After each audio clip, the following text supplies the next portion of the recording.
And the call Mr. Colum, Eastwood.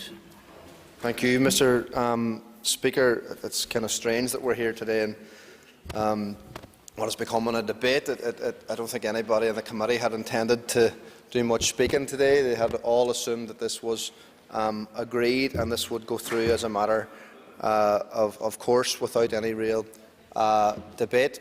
Well, we have the debate now, and it's very interesting because, in my view, a lot of work had been done to ensure that power sharing was put at the centre of these new council arrangements, that protection for minorities was put at the centre of these arrangements. We spent a long time in committee, and I look at some of the worn-out officials in the gallery. They spent a long time working with us, and we went back and forth over all these different issues and discussed them. They were already discussed on the Strategic Leadership Board, where everybody agreed. And now, at the 11th hour, we have a petition of concern. And I accept the member's apology on that, but it is not the way for this House to do business. We can have debates about petitions of concern all day, and we do. But on an issue of legislation where we've gone through the committee process, where we've had public consultations, where we had processes before that, and remember, this legislation has taken far too long to get to this stage. It's been with a number of ministers, and thankfully Minister Durkan has been able to bring it to the House and get it across the line. Now we're at the very final hurdle in terms of these regulations, faced with a petition of concern, with no real opportunity to discuss with the officials. Yeah.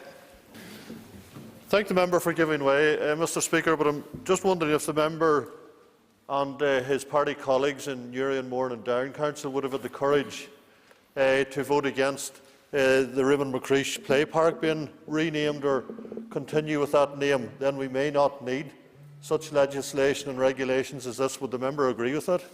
Well, I thank the member for his intervention, but the point about the Newry and Armagh and the McCreesh Play Park situation is, and by the way, I think our councillor should have been there and should have voted against it, and our leader has made that very, very clear.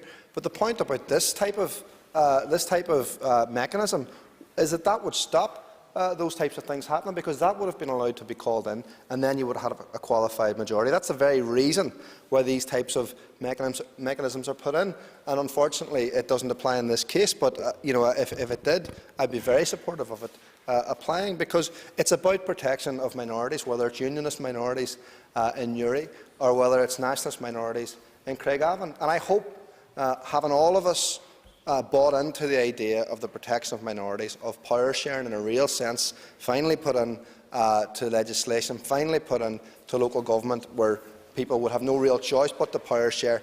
I hope that people aren't getting cold feet on that. I hope this isn't about flags or anything else. I hope. Sorry? Do you want to make an intervention, Mr. Campbell? No, so I can't hear from the secretary position, but I'm glad to give way if Mr. Campbell wants to. You don't. Okay.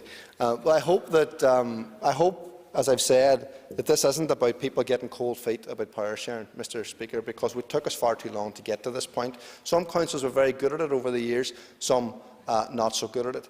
I hope that this can be resolved. I regret very much the fact that the DUP have decided to petition this. Bizarrely, use a petition of concern to try and prevent a mechanism that would protect minorities is very strange indeed.